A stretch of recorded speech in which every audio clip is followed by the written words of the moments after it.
Okay, it's recording, right? Okay, let's go.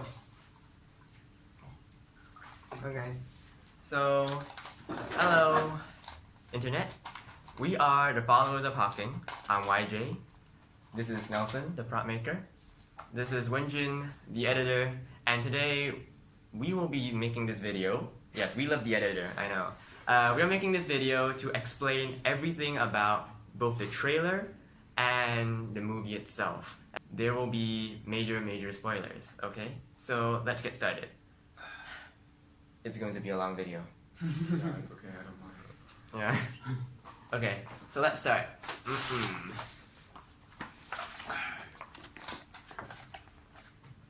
Where the heck is the script? Okay, there we go. So the story takes place in a fictional 1850 during the British colonial period of Malaysia. Yeah, so this takes place in Malaysia, the movie, and it all starts when a child is born from a tree.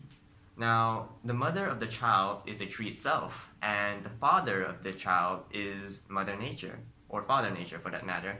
And the idea behind this concept is to make it sound like Malaysian folklore, that a child born from a tree and then gets adopted by native villagers. And then the child is found in the forest, it's adopted by the villagers, and the child, of course being born from a tree, is a demigod. And we want to make it so that it draws from the idea that the child can create universes in its dreams, in reference to James Turber's short story. So the child displays its powers, like talking to animals, controlling weather, making trees grow, and basically, and every single time the child sleeps, it creates a small universe in its brain, in its mind. And this aspect allows it to link together. And this aspect allows this movie to link with James Turber's short story that anything can happen to the wolves and the rabbits and whatnot. Okay, so in our fictional movie, the child is then discovered by this Richard Thomas. Now, pay attention here. Richard Thomas is the only character in the entire movie that has a proper name. Why? Because this Richard Thomas is an integral part to this child's story, to the child's origin, and this is the only person that the child remembers. There are other characters in this movie, but the child does not remember them.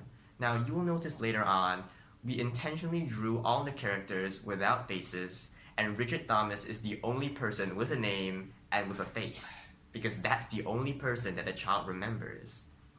Okay, so Richard meets a child, and he goes back to the village, and he wants to negotiate with the villagers to take the child back for study. And he's not successful. And so what he does is that he attacks the village. He burns everything down. He kills all the villagers. And as a result, the child gets angry. And as a result of that, the child wipes out every single soldier, kills every single one of them mercilessly, but the child intentionally lets Richard Thomas live. And Richard begs the child for forgiveness by kneeling down. Now, the reason why we do that is because, okay, imagine you're in a situation where every single person that you have once had authority over is now dead. And that's something that you want, which you thought was just harmless and you want just out of pure greed, has the absolute power to kill you. So that's why Richard just kneels down and prays for forgiveness. The child, in a way, touches Richard's mind, quote unquote, from the movie, lets Richard know what it has done wrong. In a way, it's something like a godly judgment, like a penance there from Marvel Comics. So it lets Richard know what it has done wrong, all the pain it has caused, and as a result, the child also takes all of Richard's 5 senses. And then, the child then possesses Richard. Okay, the reason for that is because, well, the child does not age, okay? The child is called the child because it does not age. It needs a vessel. Because the child now, at this point in the movie, has known about the atrocities of mankind. The child has known both the good of mankind from the villagers and the bad of mankind from Richard Thomas. And therefore, the child wants to go around, spread its word, spread its gospel to let the entire world know about what mankind is capable of and the atrocities it can commit. And because of that, it needs a proper working vessel, and that's why it possesses Richard Thomas. And this takes place in 1850, and that's like what, 150 years from now, right? 170 years. And in those 170 years, the child has taken up multiple alliances. Basically, the child has done things like writing books, writing articles, and most recently, in our movie, our child takes the pen name of Daniel Chilled and starts writing in the year 1950. And because the child is possessing Richard still ages biologically, and it's just through the child's magical powers that Richard does not die of old age. So technically, assuming that Richard is like 30-something in 1850, that makes him, what, 200 years old? Yeah, that makes him 200 years old in real life, which is about the maximum life expectancy of a human being, given everything goes right. In this particular case, Richard is kept alive biologically through the magical powers of the child, but his body still ages. It's not like he's immortal. His biological age still progresses. It's just that it exceeds the limit of a regular human being. And that's why the child, under the name Daniel Chilled, has to find a way to get a new host. And this is where our story takes place. And so coincidentally, our child, under the name Daniel Chill, writes a lot of very successful novels because he wants to spread the word of how mankind is good and bad, but most notably bad. And as a result, Daniel Chilled, the persona Daniel Chilled, is a horror writer. And as a horror writer, he garners lots of fans. And there's one particular fanatic fan who is also so coincidentally a reporter and is a gigantic fan of Daniel Chilt's work, which is in the lore, which is the Seven Deadly Sins. And this particular book, Greed, is one of the last remaining copies there is in the fictional universe. So the reporter, out of curiosity, wants to seek an acquaintance with Mr. Daniel Chilled in order to ask what is his inspiration, what inspires him to write such horrific stories. And he writes lots and lots of letters. And Mr. Daniel Chilled is pretty seclusive. Mr. Daniel Chilled, in the fictional universe, resides in an uncharted forest, an unnamed forest, without any social media, without any email, just an address. So our protagonist, the reporter, writes 56 letters in total to Mr. Daniel Chilled saying that he wants to meet Mr. Daniel Chilled. And Mr. Daniel Chilled, of course, ignores all 55 of them. But after reading the 56, he finally decides that, you know what? This guy is very, very curious. So, okay, let's meet him. And Mr. Daniel Chilled, being possessed by the child, meets our reporter. Mr. Daniel Chilled calls the reporter listener. And the reason because of that is, in the movie, the only way to know the existence of the protagonist is through listening. We are the listeners of the movie, and that's why the protagonist is called the listener. After Mr. Daniel Chilled and the protagonist meet, they have Mr. Daniel Chilled talks about his past, talks about everything that has happened from the start until Mr. Richard Thomas was possessed. And it's that part, that narrative that is the movie. So it's basically like this. The start of the story, Mr. Richard Thomas gets possessed. Mr. Daniel Chilled is created. The reporter meets Mr. Daniel Chilled. This part is the movie. This part where the reporter meets Mr. Daniel Chilled takes part in the movie. And then afterwards, the reporter gets possessed. Why? Because What? Okay, there are a few reasons. One, Mr. Daniel Childs is already 200 years old biologically. His body is not going to hold up. The child needs a new host. And that's why he chooses to possess the listener. And why possess the listener specifically? Two, because Mr. Reporter, our listener, displays very similar traits to Mr. Richard Thomas back in the day. Okay, let me explain this. Because Mr. Richard Thomas is a man of greed, a man that seeks knowledge.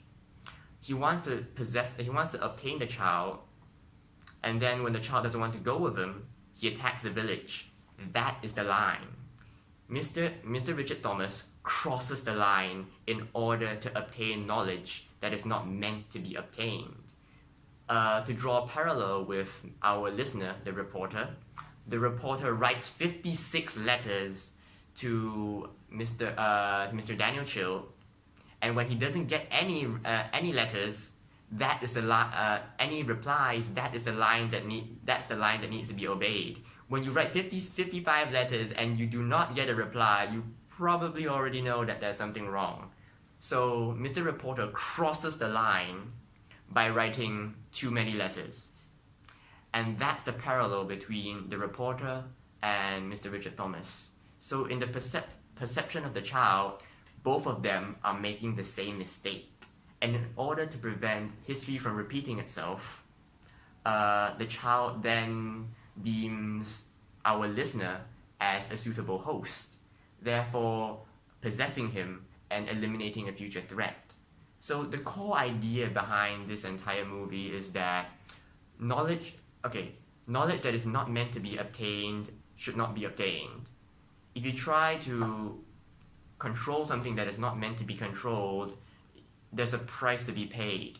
Thomas' case is trying to understand what the child is about, even though the child is quite obviously not from this world. Richard Thomas still wants to understand it. And in our reporter's case, the origins of Mr. Daniel Child is something that's not meant to be understood, but he still wants to understand it anyway. So that's the line that he crossed, and therefore he pays the price. So what the price is that in Mr. Richard Thomas' case, he gets possessed. And in Mr. Reporter's case, the price is that he also gets possessed. So you cross the line and you pay the price. So that being said, let's break down the trailer. Okay, so this is our trailer.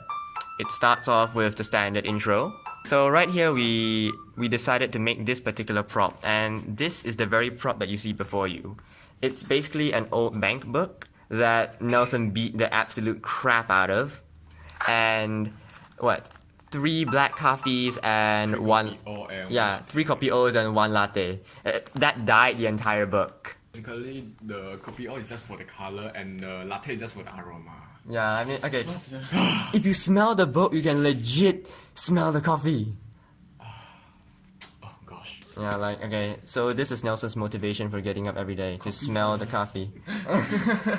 Okay, so the trailer is basically a setup for the introduction of the video. So as you can see here,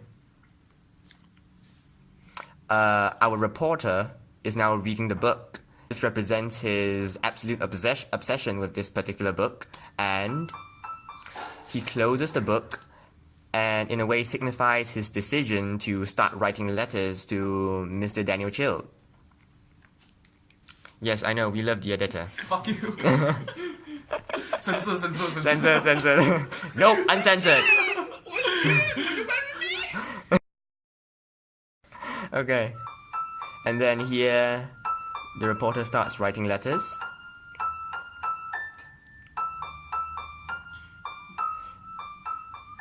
Okay. The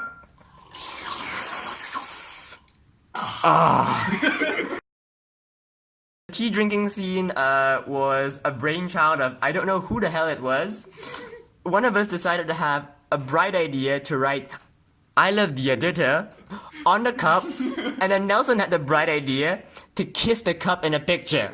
And then we had the bright idea to say, oh, okay, how about we record a footage of Nelson drinking from this particular cup? And then And then one of us had this particular idea to say, hey, let's put this in the damn trailer. Gosh. Okay, well, okay, jokes aside, this is basically to signify like the wait between the letters. Like after you write a letter, you need to wait for a certain amount of time before you get a reply. So this is the wait between the letters. Yeah, hear those gulps in HD. Daniel Cho reads the letter.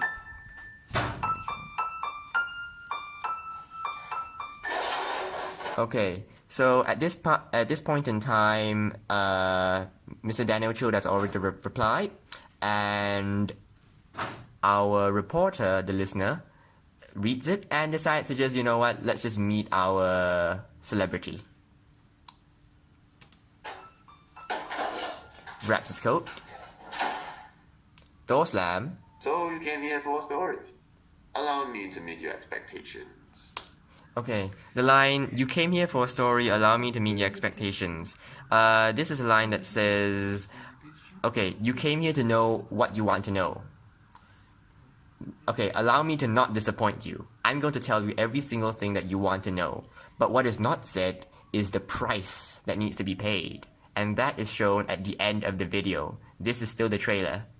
And then following this is going to be a very noisy montage. Now, the reason why I use this particular song is to signify that this movie is not the chill, creepy tone that you saw in the first half of the trailer. It's a very violent, it's a very grotesque movie, and yeah, the following montage shows it. Okay, by the way, this is the only song that we sampled that we did not create. Every single other song, every single other soundtrack was created from scratch. This is the only song that we kind of pushed the copyright limits.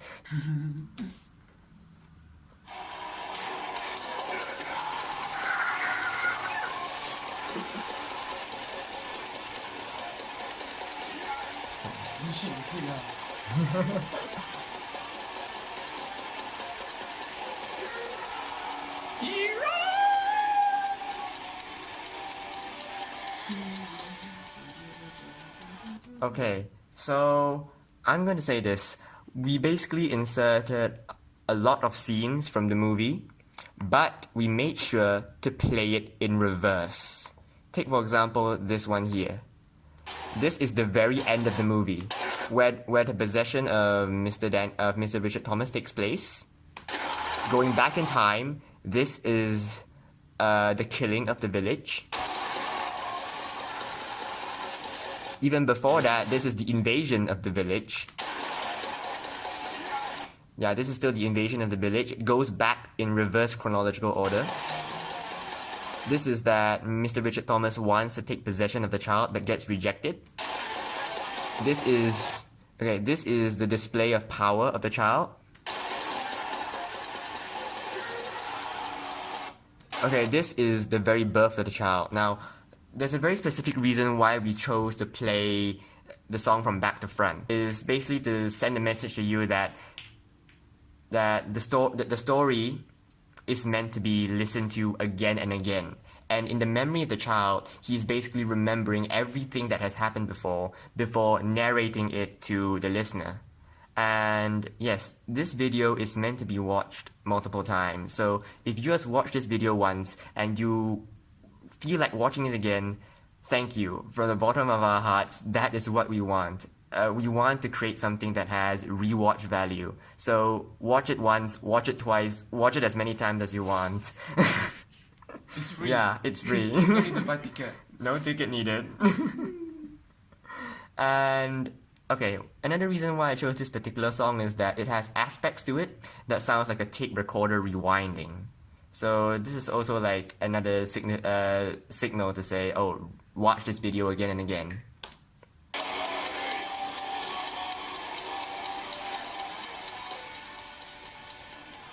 Boom. Okay, right now we're moving on to the actual movie, okay? And there's going to be a lot of information because what we basically explain to you later will be explained in implicitly in the movie. Everything is not explicit. The only thing that is explicit is the violence, the narration, and even the narration itself is only explicit to a very, very certain degree. Okay, let's get started. Dear listener, I am grateful for your enthusiasm towards my work. Such interest is quite exceedingly rare. I have received all of your letters, 56 of them to be exact. Meet me at the mouth of the forest, next to the lake, 9 p.m. on the night of the full moon. I'll be waiting. D.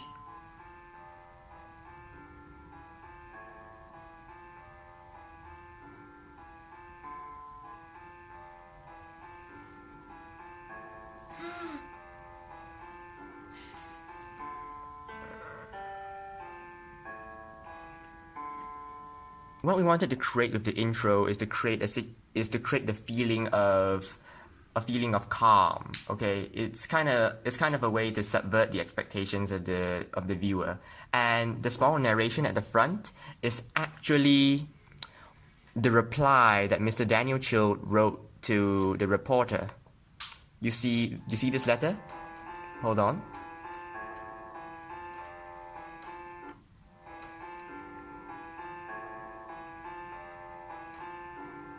Okay, Mr. Daniel Chill is basically narrating this letter. It's basically to say that, this is what I want to say to you, and I want you to meet me. So that's the purpose of this intro. And also, what we wanted to do with this intro is to do a sweep of this desk. And this desk is Mr. Reporter's desk. And the evidence is pretty clear. There is a coffee mug here, there's a computer, there are glasses, there are newspapers everywhere, there are notes everywhere, and there are camera lens here. Thank you, Imran, for lending us your lenses. We did not scratch them. And of course, the iconic book right here. I'm grateful for your enthusiasm. Okay, towards it my sweeps work. across the entire desk. So now, later on, you'll be seeing our names there. This is basically our credits at the start of the movie. There's Mingfeng's name here, there's Imran's name here, there's Wenjin's name here, there's my name that will pop up on the phone, And mine. there's Nell's name right over there, and Imran's name right here. The idea is to give you the impression that, I want you to get the overall impression of the scene. But then when you take a closer look, there are more details to it. And there's also another small detail that needs to be mentioned. Interest is quite exact.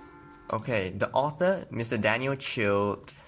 Okay, this page can be found on my Wix site. You can see here, there's only an address. There are no email addresses. There's only an address where you can write letters to. I mean, that's why in the modern day and age, Mr. Reporter still writes letters to Mr. Daniel Chill because that's the only way to contact him. And of course, letters are a lot more dramatic. I know.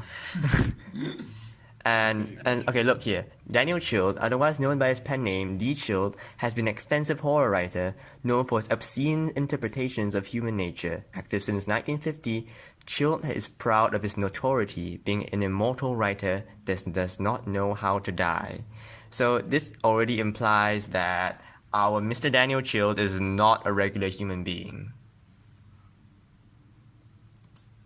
Meet me at the mouth of the forest, next to the lake.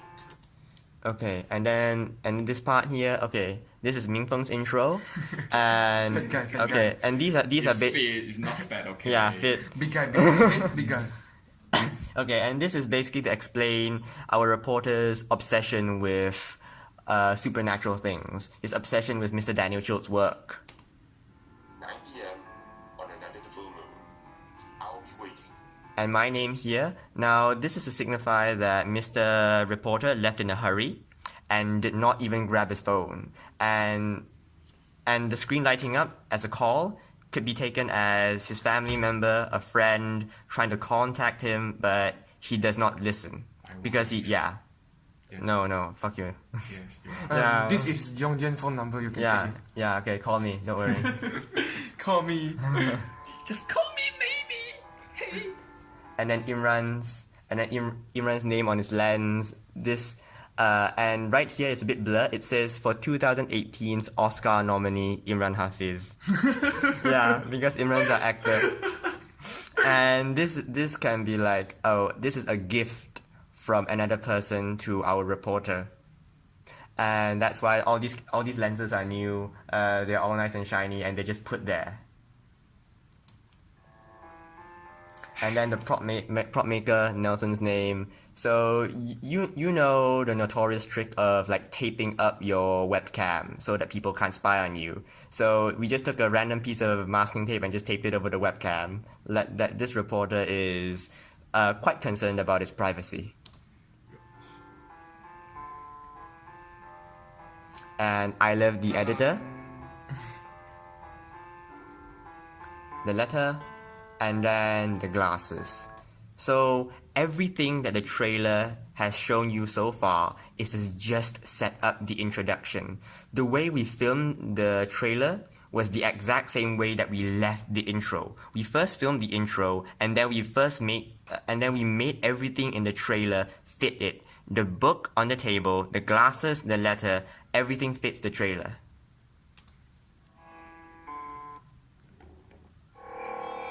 Okay.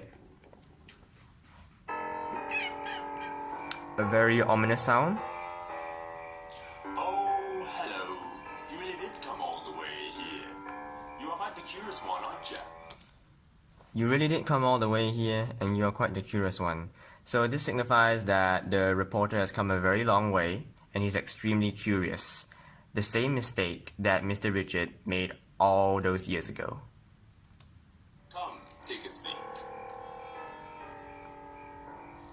Nice hands. You've got a writer's hands and a writer's heart.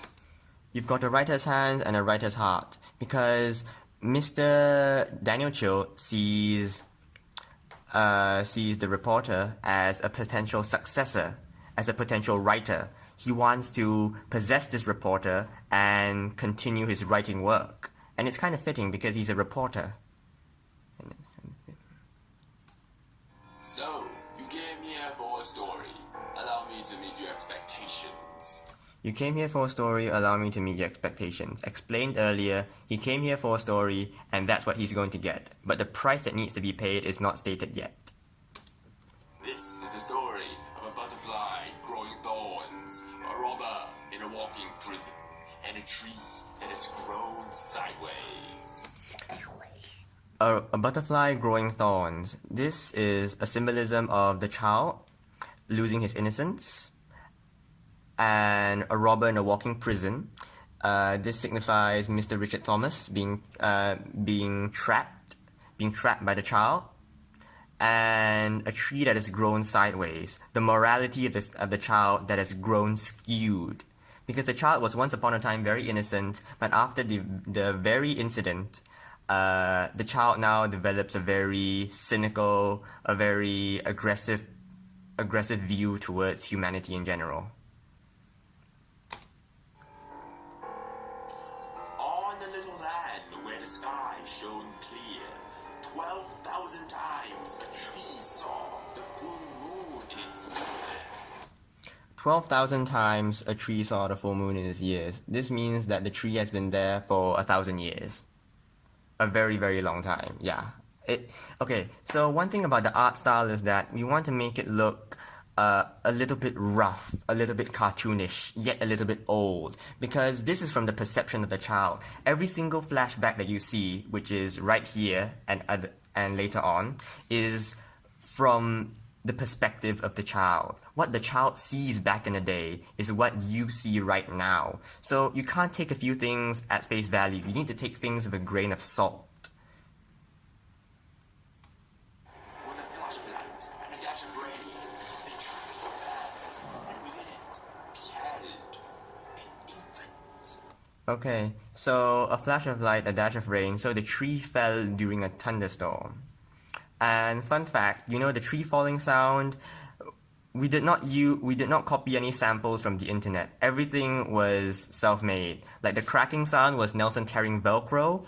The tree hitting the ground was basically us pushing a cabinet over hitting the ground. And then the rustling of leaves were just taking lady sticks and just brushing it on the cabinet. You can find it all on the website.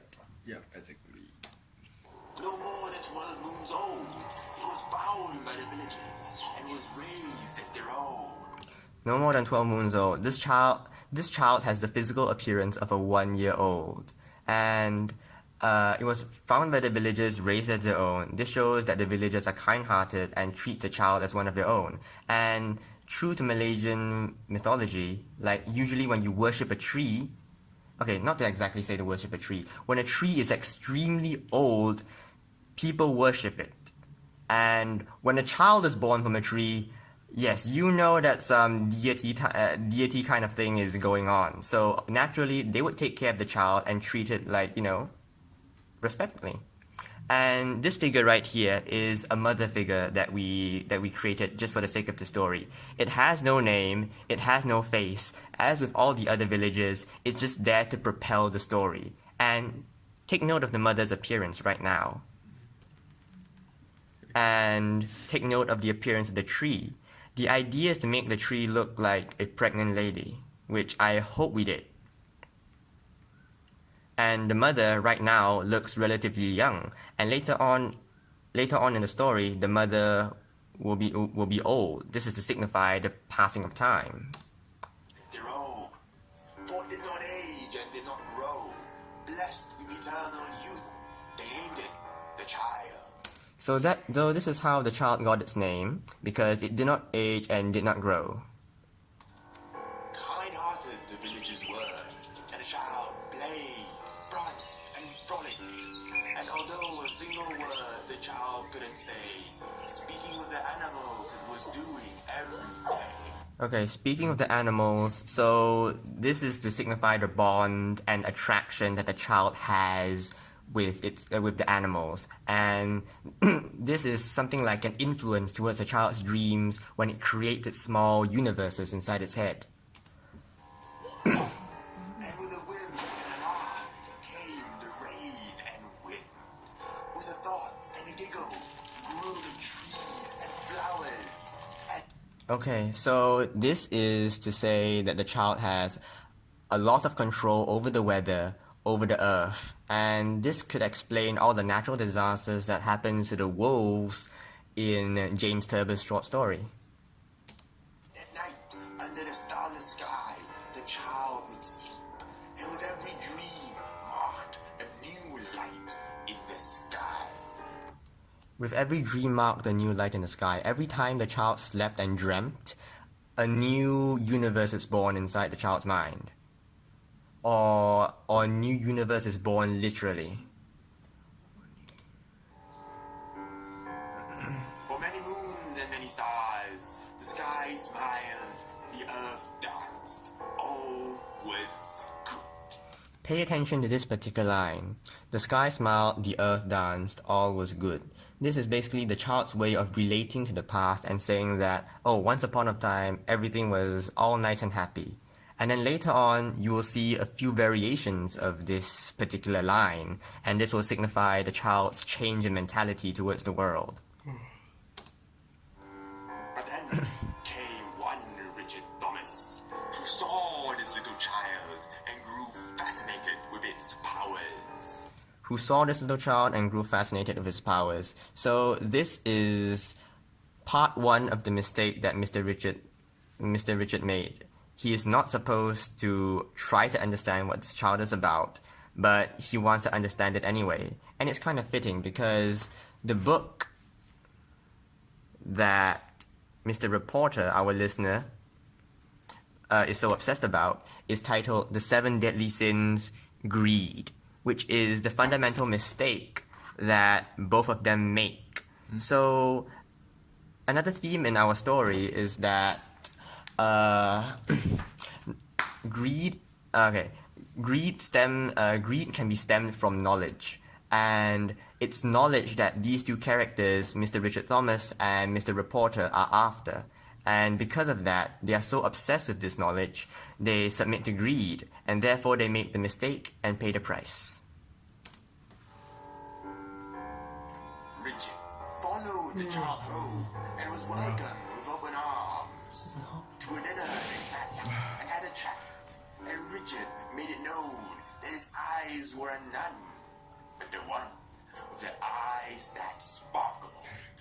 Okay, a bit of a shocking transition there. Nani? Nani? Nani correct. Yeah, the face is a mean face in itself, so...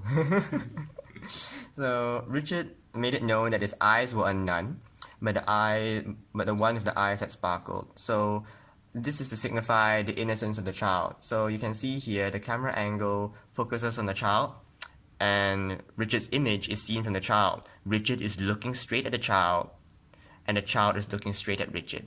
But Richard wants the child for knowledge, and this child is just looking at Richard and saying, what the heck are you? Yeah, I mean, yeah, that's why. And you can see the blank expression of the child, which is exactly what we want to portray.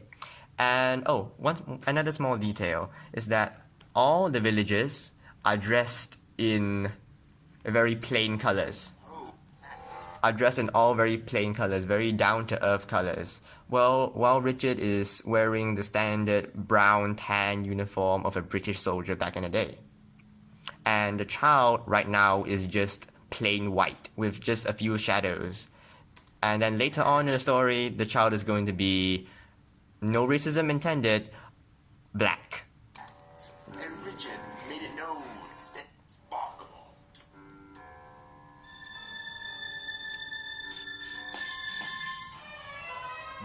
Happy family.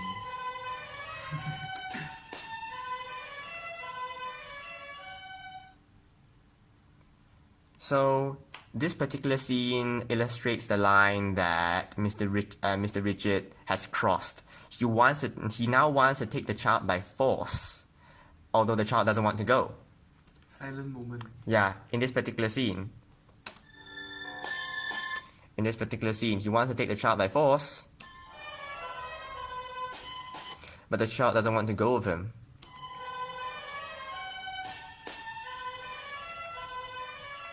Okay, fine. So, in this particular moment, Richard makes the decision to want to invade the village. So this is, the cardinal mistake that Mr. Richard makes. For a time, that would be the last they would see of dear Richard. For a few more stars, all was still good. The earth still danced and the sky still smiled, until came the earth-carried thunder, a thunder that could be heard for miles. Okay, a thunder that could be heard for miles, until came the earth-carried thunder. This is a signification of the marching boots that the soldiers wear.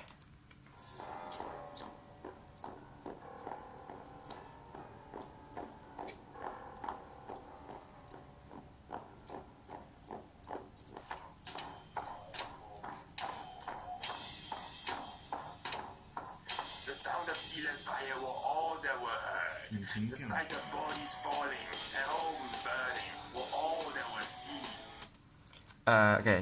The sound of bodies falling and homes burning were all that were heard. So this is the destruction of the village, and as you can see here, the mother has already significantly aged, and the mother is now trying to protect the child, but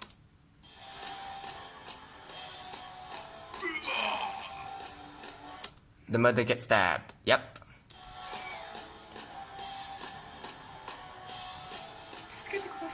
The child runs, sees everyone getting burned.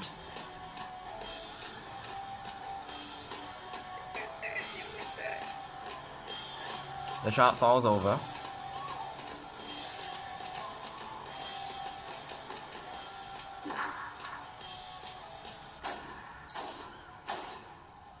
Okay, yep. So this is basically the turning point for the child's character, where he sees a person trying to save him, but the person gets shot in the head instead. And you would imagine that a child seeing brains blown in front of him at like what, one year old is going to scar him for life. The sky choked, the earth smoldered, the only light was red. Okay, so we intentionally made this part entirely silent in order to, to show the gravity of the atmosphere. And the variation of the line, the sky choked, the earth smoldered, the only light was red. So this is to say that everything has now hit the fan. Things are not looking very good.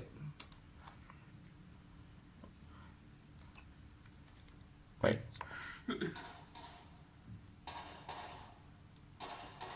Venom.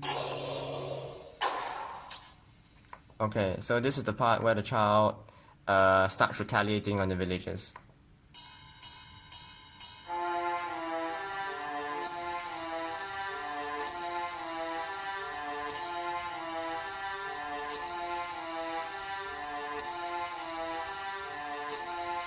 Okay, this small scene here, this small transition,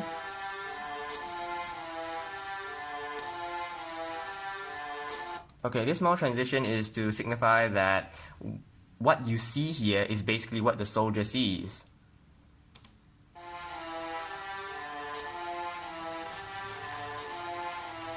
The soldier gets burned to a crisp.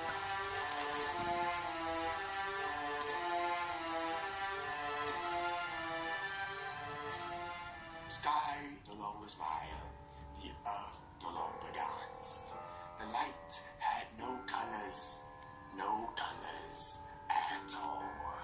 Okay, the sky no longer smiled, the earth no longer danced. Okay, so this is to say that the child has now completely lost his previous worldview and is now replaced with a very bitter, a very cynical, perspective on the world. The child took special care.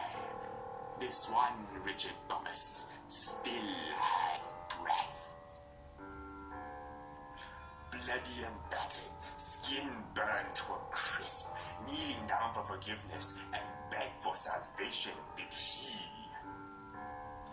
But it was at this exact moment the child touched Richard's mind, and with it, the revelation of all the pain he had caused.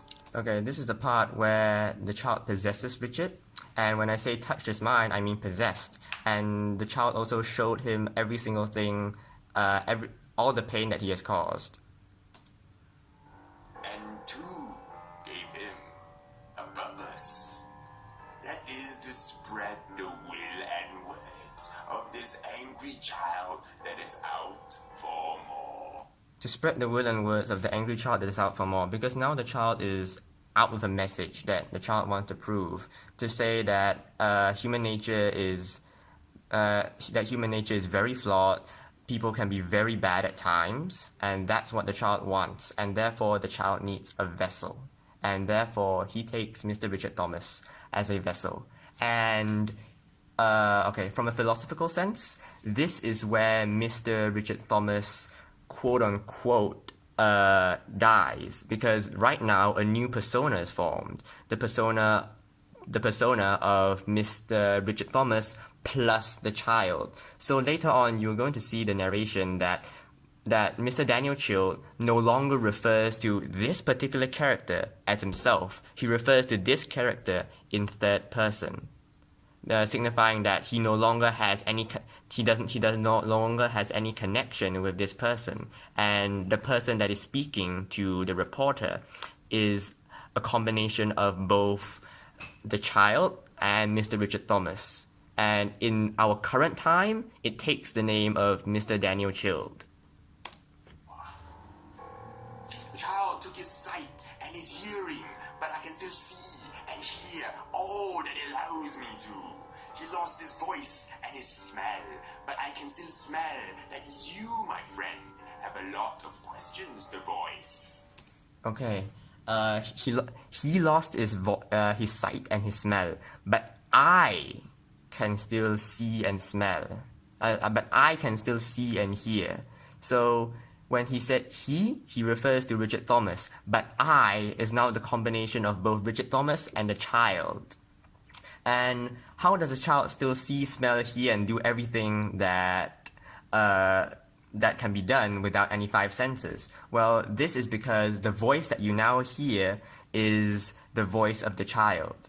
Mr. Daniel Chill hears, feels, listens, does everything through the child. Imagine a vessel. Imagine a vessel that is just a human being, and the consciousness of the human being is still there. But the one pulling the strings, the one driving the human being, is the child.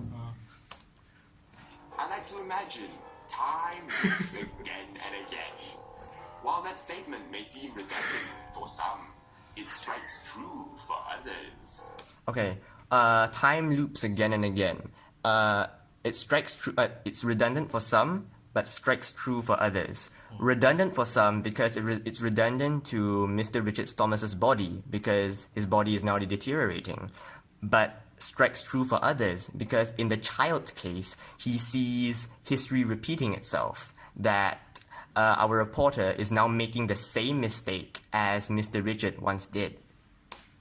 While you may ask, what will you do with this information? It should be, what does it want to do with you? So this is the part where Mr. Reporter gets possessed, and this is only signified by a very similar motif at the end.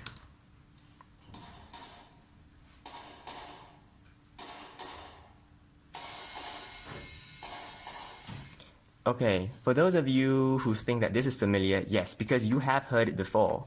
It's right here.